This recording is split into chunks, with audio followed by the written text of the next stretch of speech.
Hello, my name is Anton. My name is Rafael Salinas. My name is Laila Williams, and we'll be covering Grace Lee Boggs. Gracie Lee Boggs, born in 1915 and passed away in 2015, was one of the few Chinese American activists, philosopher, and author who dedicated most of her life to social justice. So, one of the few Chinese American women at the time, she earned her PhD in philosophy from Bryn Mawr College in 1940. But due to her race, she faced racism and sexism in the job market.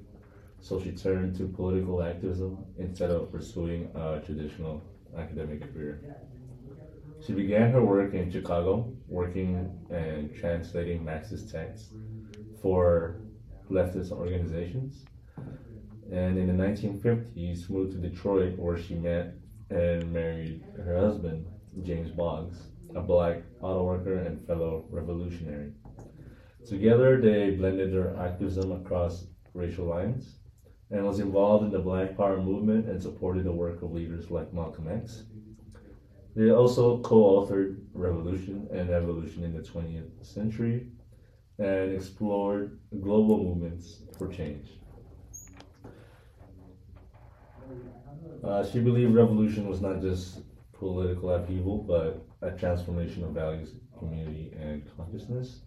And along the years, her work focused more on local organizing, especially around youth and education in sustainable cities.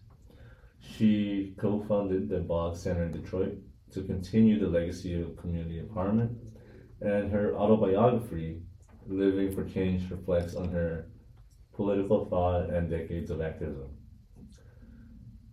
Grace was known for bridging generations and mentoring young organizers who will continue to learn and grow herself. Even in her 90s, she still continued to be active in Detroit and inspiring movements for justice.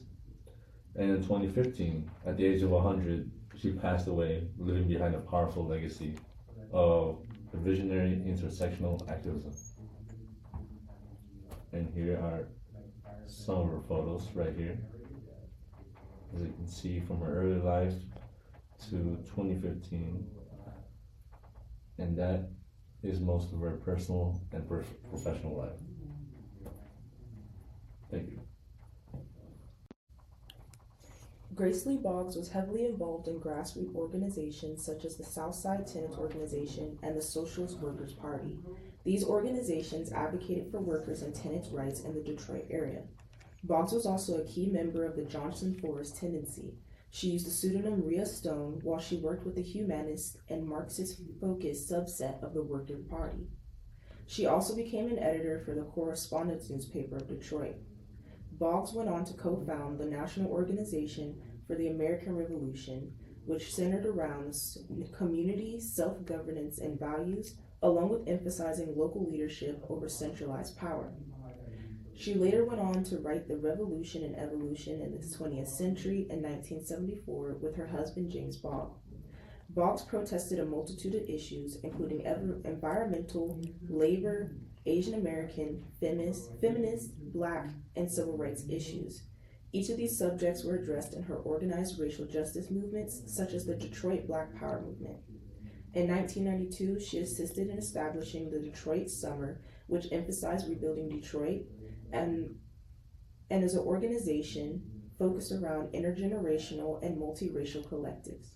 It is also based off of Freedom Summer by Fannie Lou Hamer.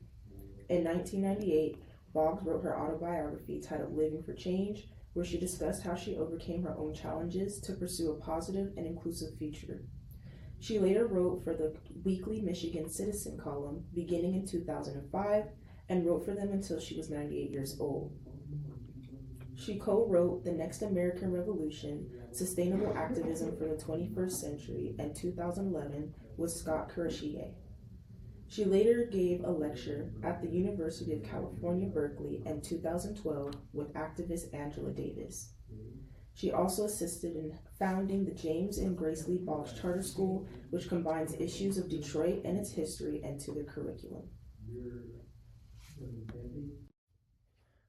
Grace Lee Boggs centered her work around the Black community and their issues. However, her work bridged the gap between the Asian American and Black communities. Each of her contributions to humanitarian labor and labor issues assisted in paving a way for oppressed communities, no matter their ethnicity. Her dedication to civil rights and racial representation drove her to co-found organizations such as the Detroit Asian Political Alliance. Grace Lee Boggs rejected narrow identity politics and instead embraced a politics of solidarity. Her life and work challenged the idea that Asian American identity exists in isolation. She redefined revolution not just as an overthrowing of systems, but as transforming ourselves and our communities. Her work in Detroit connected her with African American communities, labor movements, and urban renewal. In this way, she shifted the geographic and thematic center of Asian American studies from the coasts and university campuses to industrial cities and across racial alliances, helping scholars and activists rethink the geography and politics of Asian American life. Grace Lee Boggs matters in Asian American studies because she expands the boundaries of what it means to be Asian American, not just in terms of identity, but in how that identity can be used to build coalitions, challenge capitalism, and imagine a better world. Grace Lee Boggs did not limit her activism to Asian American issues. Rather, she immersed herself in Black radical struggles, labor rights, and urban justice in Detroit. Her life encourages a multiracial and solidaristic approach to identity, teaching that Asian American identity is not just about heritage, but about how one chooses to act in solidarity with oppressed peoples.